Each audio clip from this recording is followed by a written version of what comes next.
Look at all these beautiful crinoids. This is Platycrinites huntsvillei.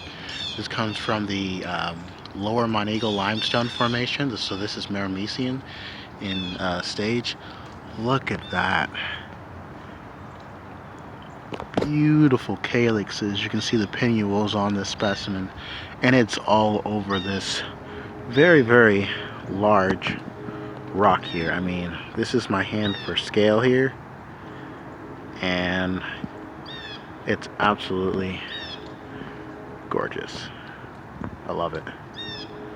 Not a personal find made by me, but man, that's just such a gorgeous specimen. I hope this ends up in a museum. And prepared, it ends up in a great museum.